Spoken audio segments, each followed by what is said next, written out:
So my name is Ian Trevoranis. I'm the product line manager for the particle characterization products in the United States, North and South America.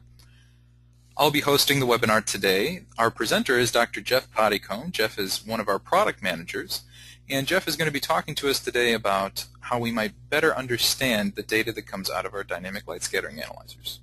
So without any further ado, please begin, Jeff. Okay, well, thank you for the introduction, Ian. And as Ian said, I'll be talking about working with dynamic light scattering data, which many of you will recognize looks like this. And this talk is really a kitchen sink talk. I'm going to go through a range of topics where I'm going to talk really about the conclusions and what you do with this information more than why it comes out that way. So if you have questions about any of these, you can certainly ask me offline and I can expand on it. So we'll look at the autocorrelation function, the effective temperature, the z-average, effective concentration, and what we mean by hydrodynamic size. So by way of introduction, let me remind you what I mean by dynamic light scattering. Dynamic light scattering refers to the measurement and interpretation of light scattering data on a microsecond time scale. So you're really looking at what happens on very, very short times. You can use it to learn about particle or molecule size and size distribution. There is also more esoteric application where you use it to probe complex fluids such as concentrated particle suspensions or interacting polymers and concentrated polymer solutions. This informs some of the observations we see with samples that are overly concentrated. A few more comments getting you oriented, where I plot particle diameter here in microns, and I have a list of measurement methods. And so this scale runs from about 1 nanometer to 1 millimeter. And you can see there's significant overlap between two scattering techniques, laser diffraction, such as the LA950, and dynamic light scattering, the SZ100. Also with the larger particles, there are other techniques, including microscopy, that can be used. And for the smaller particles, you can use electron microscopy and so on. But I want to bring up the first comment, and one of the fun things about working for HORIBA, which is I remind you that we would like to use the right tool for the job. So here's a picture of a steel block and a micrometer. And if I want to measure the length of this steel block, I can measure part of it and make a scratch and move the micrometer over and measure the next half of it. And so you can say, yeah, sure, I can measure that with a micrometer. But I can get a much faster measurement with a much less expensive steel rule, or if I want to spend more money on calipers, and I can get the size in a single measurement. This same idea applies for particles. Just because the box says that you can measure a particle with the technology doesn't mean it's the best technology. And one thing that we do is run samples in both instruments, and we've seen customers come in thinking they want dynamic light scattering and learning that they really want laser diffraction. So the upper limit on dynamic light scattering is 8 microns. Because I can remember 1 micron quite easily, I made that my rule of thumb. If your particles are routinely bigger than 1 micron, seriously consider laser diffraction. Now there is an easy out. If you have dynamic light scattering and you put in a sample that is, say, 10 microns in size, the answer will come out showing you that it is 10 to 20 microns. So it's not as if the particles disappear, just the accuracy becomes, well, basically inaccurate. So you're not going to be trapped, if you will, by horribly misleading data.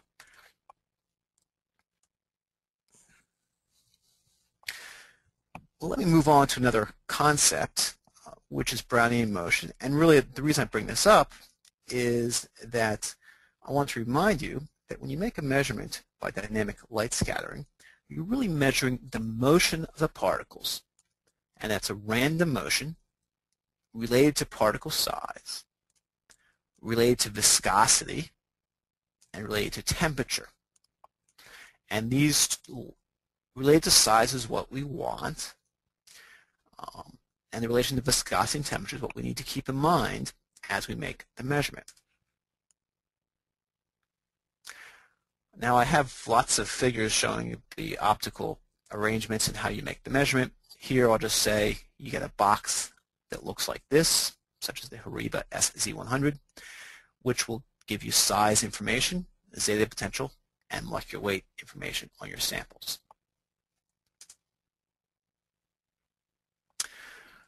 The output is going to start as what's known as a correlation function. And a correlation function is one way of looking at random data. And as I mentioned, this is random motion that we're probing. And it's going to have an exponential decay like this.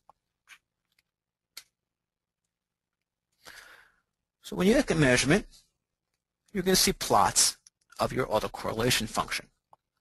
And particularly when you first start measuring a new kind of sample, you want to look at them. Here are some examples of nice-looking autocorrelation functions.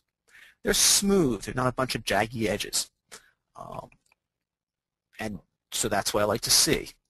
I like to see that they decay down to a flat baseline. Okay. Now, one thing I'd like to point out is that you can get wonderful, smooth, good-looking autocorrelation functions and size numbers even if the particles are interacting very strongly due to physical particle-particle collisions at high concentration. So there really isn't enough data on a single measurement to talk about concentration effects. We'll talk about that a little bit later in the talk. The other thing you notice is that as your size gets larger, this decay, where it moves down, moves out to longer and longer times. And so I can eyeball where the curve hits. Here it hits about 100, here it hits about 200, here it hits about 500. And I can tell you, hey, this sample is getting larger. Actually, this is a series of samples.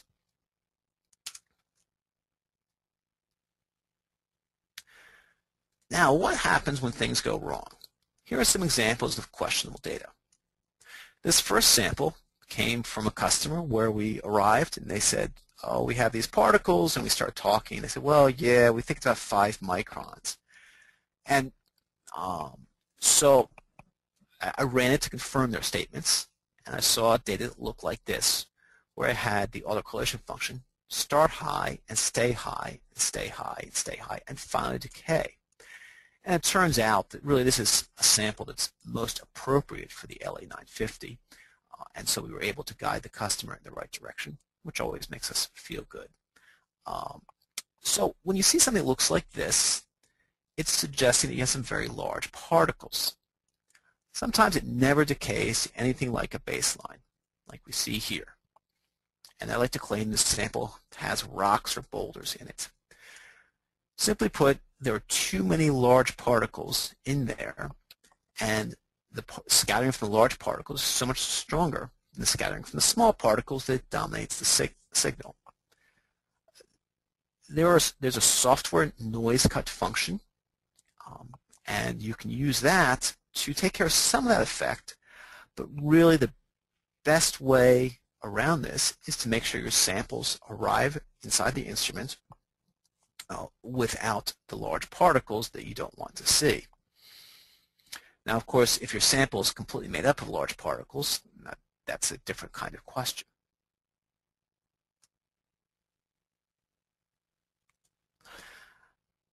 Now, there's a decay constant in that autocorrelation function, gamma, and eventually we turn it into a hydrodynamic size with the Stokes-Einstein relationship, where Kb is Boltzmann's constant, 3 and pi also stays constant. And temperature and viscosity, though, do change as you change your sample temperature and as you change your sample liquid. For completeness, I'll point out that dt is translational diffusion coefficient.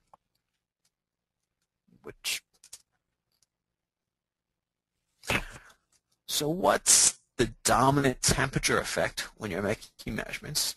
Well, here's what typically happens when I'm making a measurement in the lab. I get a sample, and I prepare it, and I put the cuvette into the instrument, and I press the measure button right away without waiting. And I do that knowing that I'm going to have a small problem, which you can see here, which is my first measurement is lower than my final 3. So if you look at these 5 measurements, I automatically get an average and a standard deviation. Well, that coefficient of variation, about 7%, it certainly is nothing to complain about. Looks okay. But you see this is 94, 102, and then 111, 110, 109.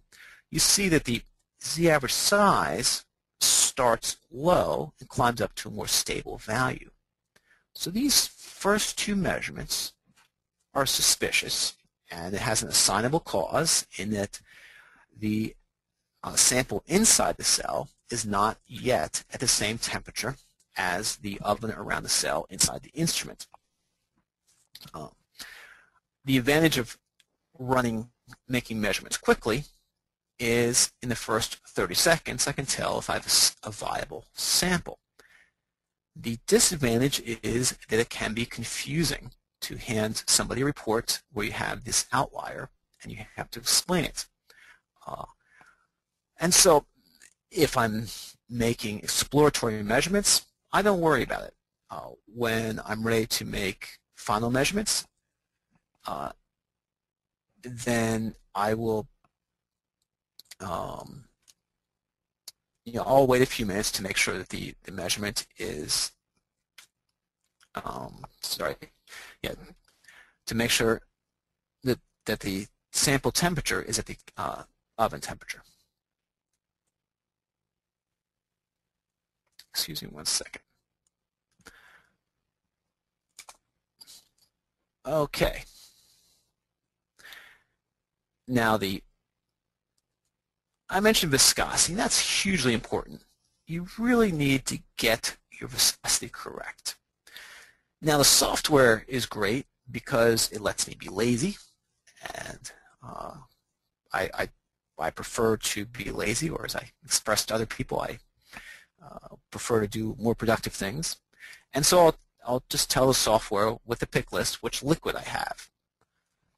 Well, I want to make sure I pick the right liquid, and if I have to type in a viscosity, I want to use the correct viscosity in a calculation. So I have a data set here where the measurements in red was made, and then I typed in the dispersion medium. I actually clicked water. So it calculated that the viscosity of water is 0.89, and then I calculated z-average size of 640 nanometers.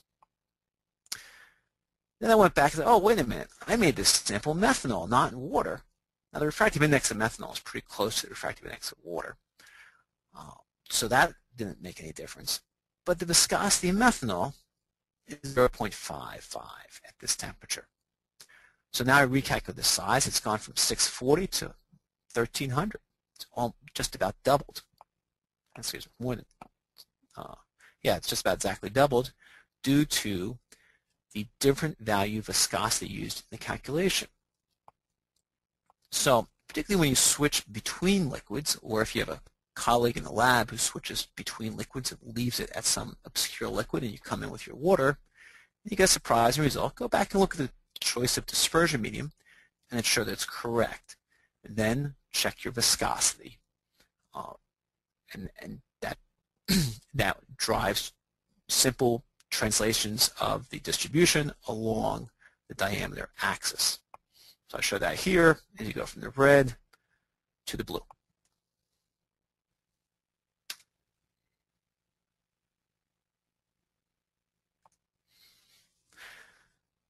Well, my next topic is why the z-average. And I really want to talk about what it is, but I think I'd better explain why we are interested in it.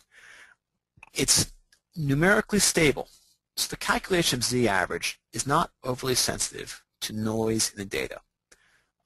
And so this is very important in quality control work because it means that your analytical technique will not show a lot of variation on the same sample. So you make a measurement, you measure again, and you're much more likely to get exactly the same answer or very, very close. Because of this and because of the difficulties in extracting a size distribution, that the z-average is used in the ISO standards. Now there's notation, ISO 22412 calls this DLS with a bar across the top, and ISO 13321 calls it XPCS. And really any expression calling it a dynamic light scattering average or is going to correspond to the z-average. The z-average is a bit of a misnomer if you compare to polymer work, so that's one warning you should keep in mind. But z-average is a common term, so we'll go with it. The z-average is certainly a useful measure of size, since as your average size increases, so does the z-average. So it works quite nicely in that as your particles get smaller, z-average goes down. Now I haven't told you what it is, and then you'll realize that the inconvenience is that the definition of z-average is not particularly intuitive for a chemist. It's probably only intuitive for light scattering people.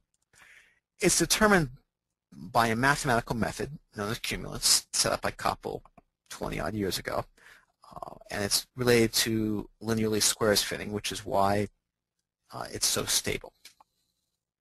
So here are the equations. 1 over the z-average is the sum of the number of particles times the 6th power of diameter times the p of theta scattering power of that particular diameter divided by the diameter, divided by the sum of the number of particles times the 6th power diameter times the scattering factor at that diameter. So the d to the 6th breaks out a nice handy rule, which is that scattering of small particles goes by the 6th power of their diameter. The reason it's a harmonic mean is it's really related back to the diffusion coefficients, and so you're getting an average diffusion coefficient and then turning it into a diameter. Now, so this is quite a headache to think about, so that's why it's inconvenient. You'll often see simplification where you assume that the angle is small compared to particle size, or the size is small. So p of theta is 1. Then the z-average is the number of particles d to the 6th over the number of particles d to the 5th. Well, with that kind of expression, it makes it a bit easier to think about. And we can go back to look at particle size distributions. And particle size distributions can be plotted in several ways. So I can take a set of data and I can plot the differential distribution as a function of log diameter, and I can do it by volume of each particle. So by volume, most of the particles are 100, 10, 90, 80 nanometers. But by number, if I start counting particles, I get the red curve, and most of the particles are about 20 nanometers. The right axis in these S's are cumulative distributions, for those of you who prefer to think in that way. So now I'm just adding a new kind of distribution. I have my number distribution. I ignore surface area. I have the volume distribution. And in green, I show the scattered intensity distribution. By the way, that exponent of d to the 6th works for the smallest particles. When I did this calculation, and in the software, we do the full me calculations.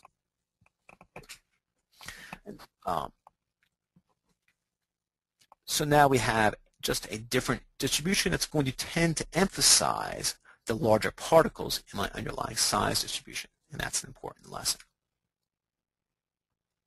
So let's convert that to a linear scale. So I was showing you log normal distributions before, had a nice Gaussian shape on a semi-log scale. Now on a linear scale, and they become skewed. So the volume distribution is shown here, intensity distribution is shown here, and this makes more clear the increasing importance of large particles in the intensity distribution.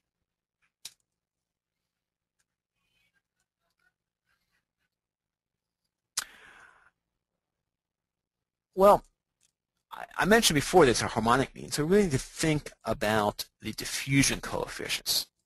So I put on the bottom axis, diffusion coefficient on a linear scale, and I put on the top axis the diameter, and so I calculated out what I matched 100 nanometers. This corresponding diffusion coefficient of about ½ a centimeter squared per second. This was done in water at 25 degrees C. And so you see the curves have flipped position, and they'll flip back when you take the reciprocal in your harmonic mean. So the volume distribution sits here, the intensity distribution sits here, and so you can see that the intensity mean of this distribution is going to probably come out right around here at 100, and the mean of the intensity distribution is probably going to come out right around, the mean of the volume distribution come out right around 50 nanometers. So this is really what's happening as you start thinking about your averages for z-average sizes. Not very easy to think about, but it turns out that mathematically it works out quite nicely. And a lot of that's because we're not trying to convert from intensity data to size data, which is a much more difficult problem for such small particles.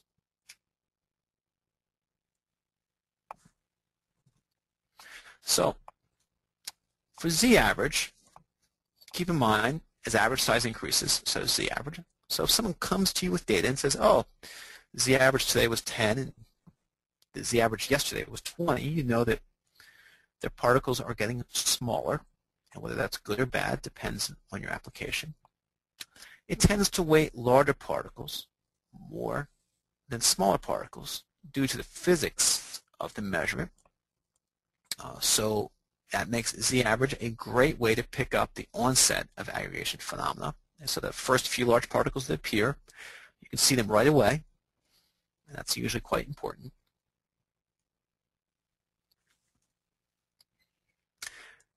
Now, moving on to another topic is the question of reproducibility. What can you expect? Well, with PSL standards and careful prep, you can get results, reproducibility results, of better than 1% by dynamic light scattering. Now, so when we do that, and we're installing the instrument, that's great, we look terrific. And then I have to say, don't expect this all the time.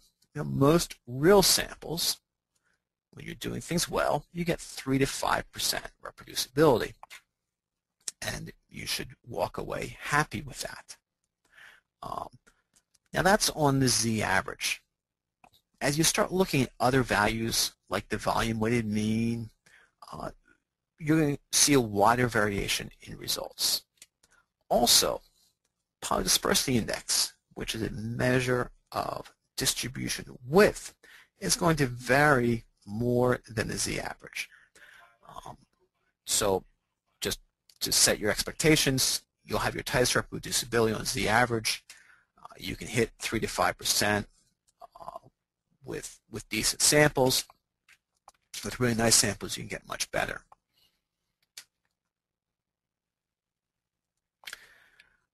Another question that comes up is comparing techniques. Now first, this is always a good idea. So if you use one analyzer to measure particle size and you get an answer, well, that's certainly a lot better than guessing. So I applaud that. But if you have samples and you have access to a range of techniques, getting a second opinion will always help to confirm that your sample prep was correct, that your measurement procedures were correct, and so on. But be a little bit cagey. Don't expect an exact match.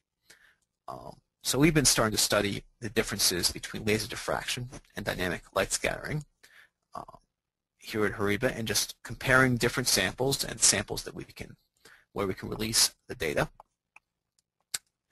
And you can see quite close matches between laser diffraction and dynamic light scattering. This is 2% difference and 5% with the polystyrene latex size standards. As we move to more realistic samples, emulsions of various types, you start seeing that the obtained sizes differ from 10 to 20%. There's even some examples of 30% or higher differences in average size. So then you say, well, which answer is correct? Well, actually, they're both correct. What's going on is that the emphasis of each technique shifts according to the physics behind the measurement. And I'll go a step further. When you see results that match exactly all the time, it's either a standard or a staggeringly lucky set of coincidences, or you should be very suspicious that someone is just writing in the same number and hoping you're not cynical. Yeah. Now, microscopy will show similar kind of differences, but for different reasons.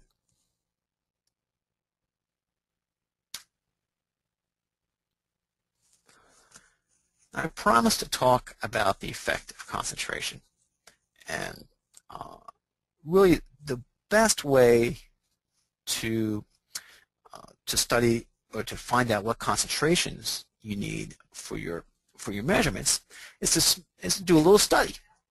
Prepare a series of samples with different particle concentrations and measure the size, and make a plot like this one here, measured size as a function of concentration.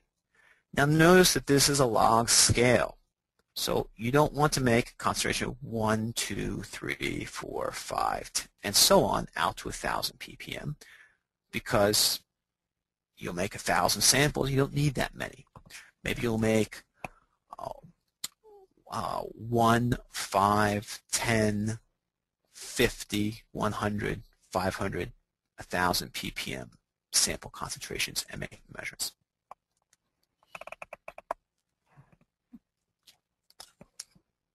So I faked up some data to show you what typical results look like. And you'll see at the lowest concentrations, it's too dilute to get any sort of reliable result. So you can't go down here. When I get into my good concentration range, I'm getting results, and there's a little bit of noise, but it all sits at about the same number. And then you start to see a slow and steady drift down in the measured size as the concentration goes up. Now, it can also go up. So you'll just see it change. This change in size comes out for a couple of reasons. The one people like to talk about is the effect of optics and how you set up your measurement, because it's something that people like to think they can fix. And to some extent, the HORIBA has a fix in for that too. But also keep in mind that the particles will interact whether or not you're looking at them, and that drives a lot of the phenomena you see here. So really what you want to do is find the size range for your sample. Now the nice thing is that the size range tends to be fairly wide. An order of magnitude or more of concentration is not unusual. And so that makes sample preparation easy. When I'm trying to work fast or just trying to get close to the right range, I simply dilute a sample until I can read a newspaper through it. So I make up a clear sample and measure it. Once I start getting good results, say, okay, I have a recipe. Let's dilute down. Let's make it a little more concentrated. Let's see if I still get the same result. And when I do, then I really feel comfortable about the size measurement protocol.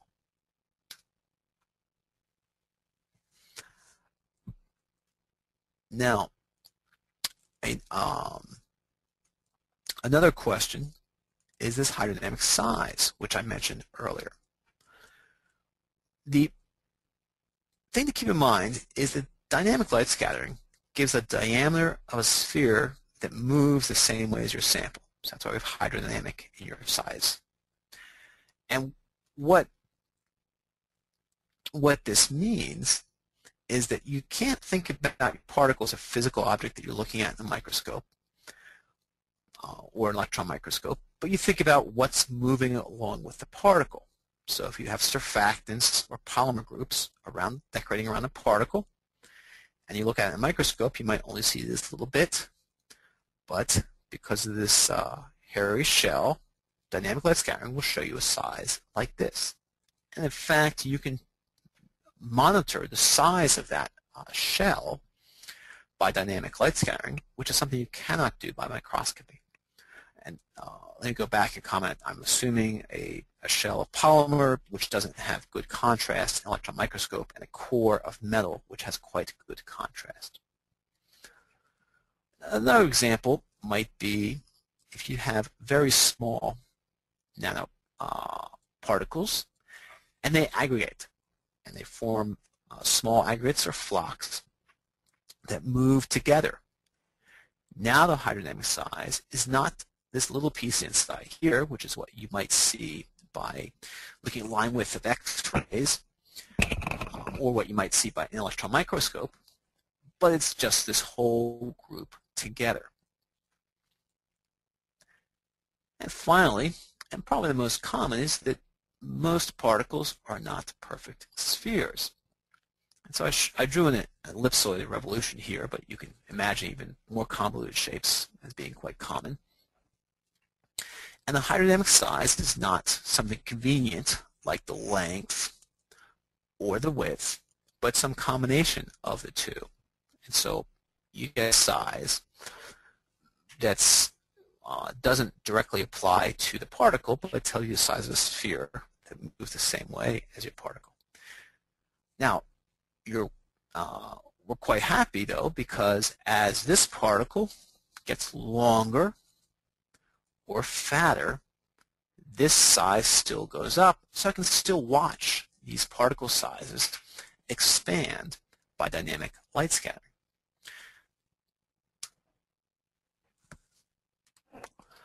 So I think most of the time I've tried to talk about sort of things that can go wrong and what you might do, but keep in mind that there's a lot of reason that you want to use DLS, and it sure is a lot easier to use when you know the pitfalls and you know how to interpret data.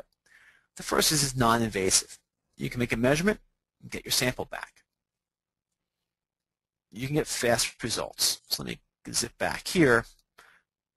So you start looking at something like this, where you want to see the size of this ellipse or tube, and you want a result in 2 minutes.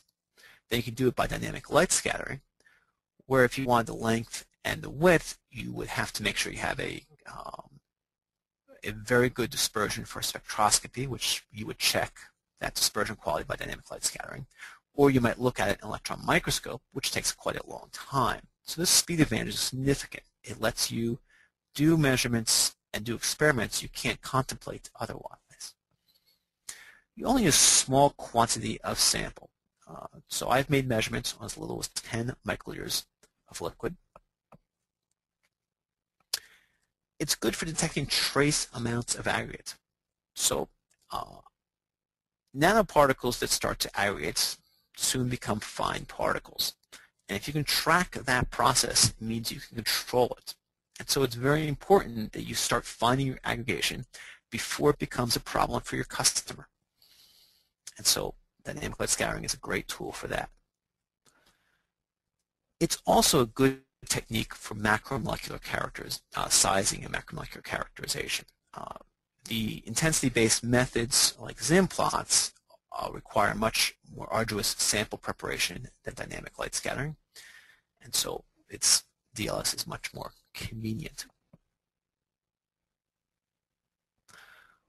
Well, that's pretty much the extent of the discussion today, and so if you have questions, I invite you to write to us at labinfo@horiba.com, or you can write to me directly at horiba.com, or you can type questions into the chat box.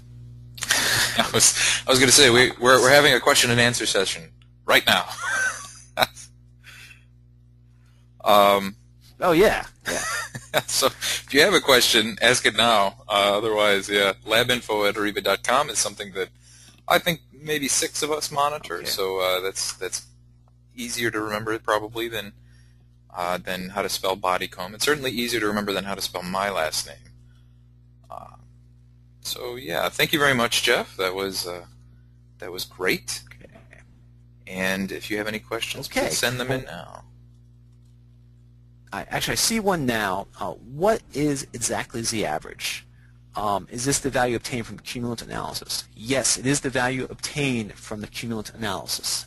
And if I were clever, I would have the citation at hand. But yeah, it is the value. So you might also hear about the average obtained from cumulant analysis. It's exactly what happens inside the SZ100 and other dynamic light scattering instruments.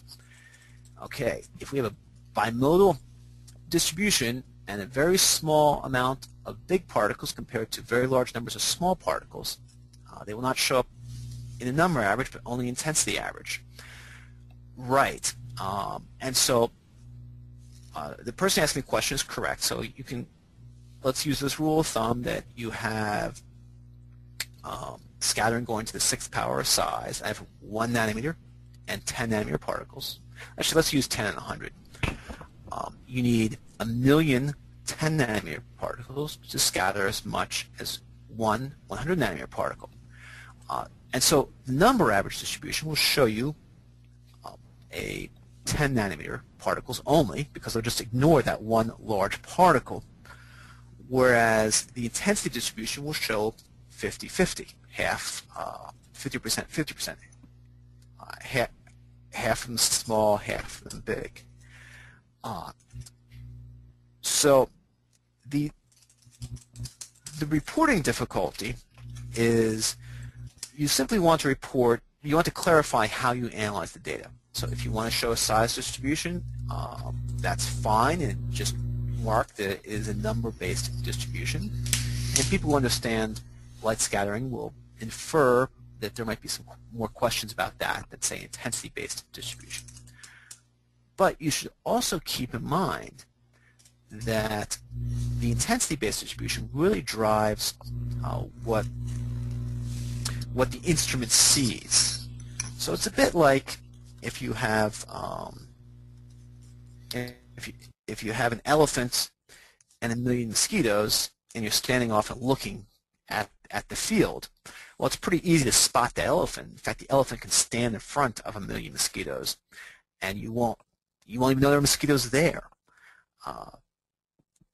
I probably should use flies as an example because they don't bite, but anyway, you get the idea that or if you look at flashlights, the brightest flashlight is the one you're going to see. To push the elephant analogy further, if you use a fence to get the elephant out of the way, then you can see the mosquitoes much more easily, and that's what you do effectively when you're filtering. Now, do air bubbles trapped in the sample affect the measurements? Yes. So what happens is the air bubbles scatter, and they move around in suspension just like particles. And so the scattering of air let's see. Scattering is proportional to the square of the difference refractive index. So the refractive index of water is 1.3. The refractive index of air is 1. So that difference is 0.3. So an air bubble will scatter about like a particle with a refractive index of 1.6. So it looks just like a particle, and it'll scatter strongly, and air bubbles tend to be big.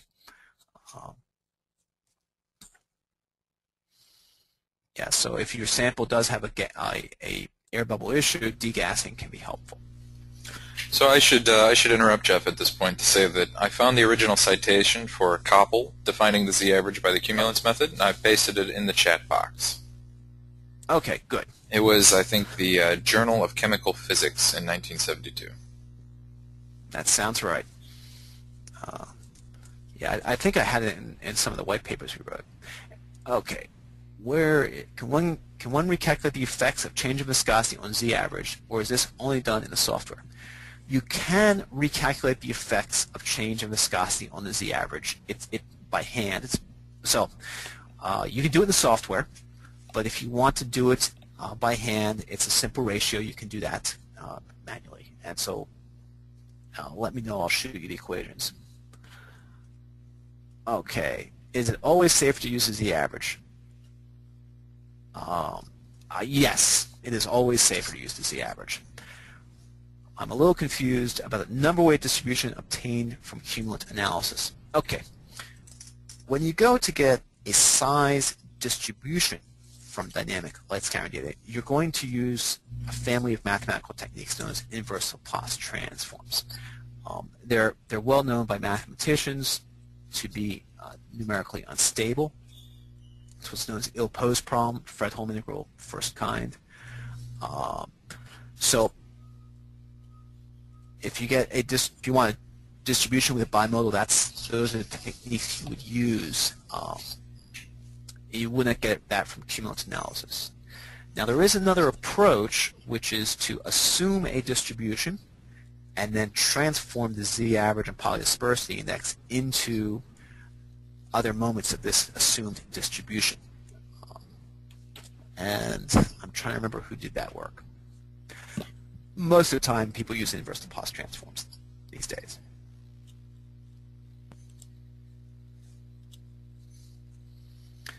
Okay.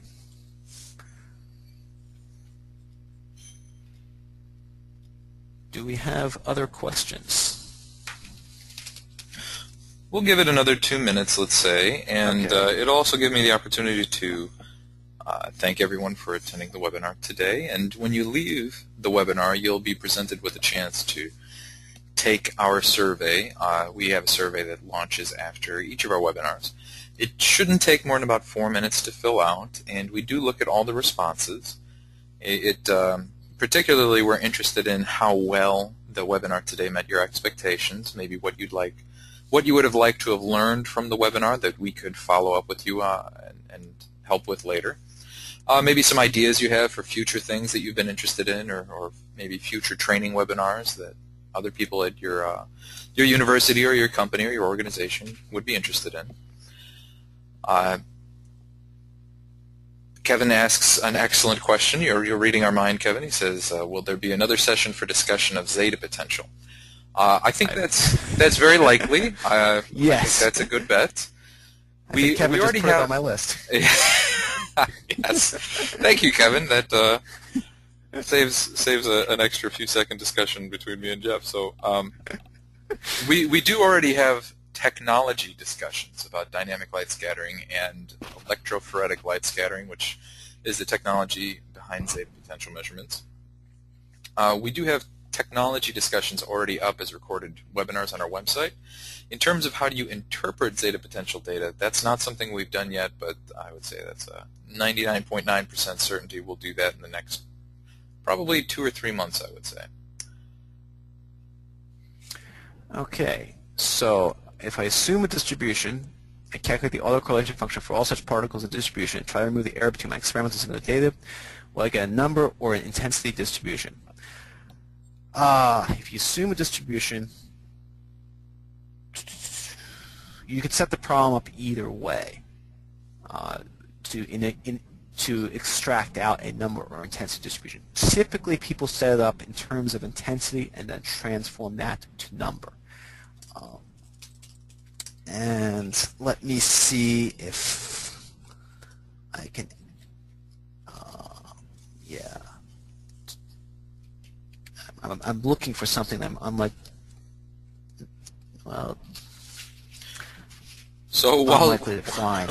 while Jeff's looking, I'd say that what Kevin just did by asking a question about the next webinar or giving us an idea for the next webinar is exactly why we like to have an opportunity to give you guys these surveys. I know no one really enjoys taking surveys, especially not surveys that don't offer a free Kindle Fire or iPad, but it really is useful for us. It would be a big favor to us if you could just give us maybe 4 minutes of your time today just to give us some feedback. And if you've ever been interested in providing data for one of our webinars, or maybe even giving a webinar yourself, there's the opportunity to raise your hand during the survey and say, yes, I'd be interested.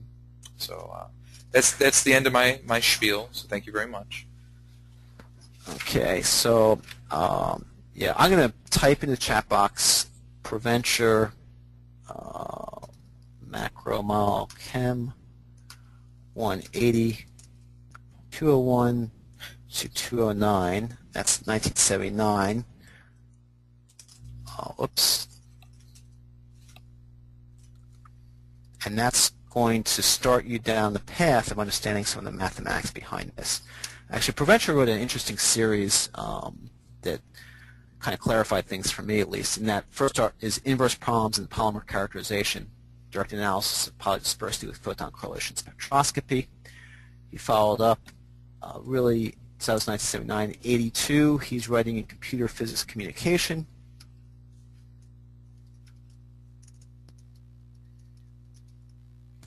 Communications 27. 1982, 213 to 227, and it's the same in pages 229 to 242. You want to pay attention to the introduction about the problem.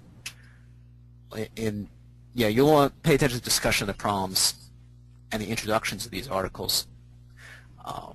That's probably going to be answer your question more than the algorithms discussed.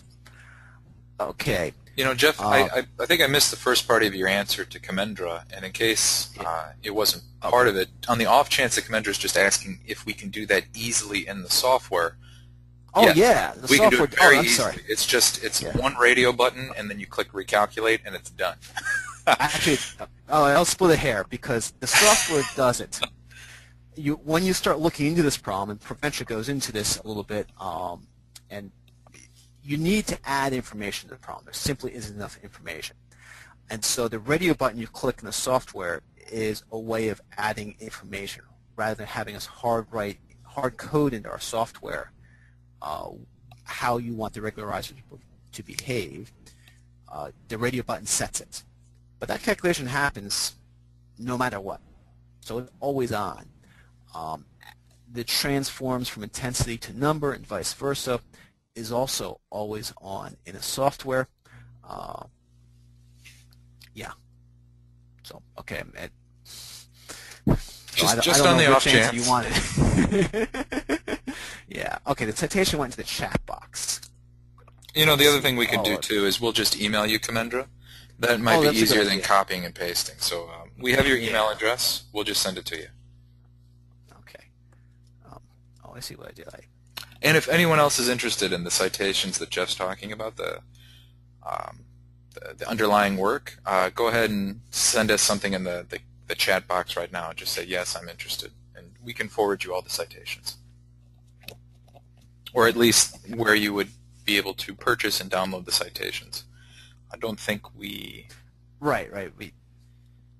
At least not on something we're recording and putting up on the website. We cannot send you any copies. No. Anyway, I don't see any more questions. I have 10-year-old photocopies, Ian. Link or otherwise. I'm sure somewhere we have microfiche with it. So. Okay. Yes. Well, I think that'll be the end of our webinar today. If there are any more questions, you have Jeff's email address on your screen. You'll have my email address through the follow-up emails that GoToWebinar will send. And there's always labinfo@horiba.com. That's always the easiest way to get a hold of us. But thank you, everyone, for joining us today, and thank you to Jeff for the great presentation. I hope all of you have a great rest of your day. Okay. Bye, everyone. Thank you, everybody. Bye-bye.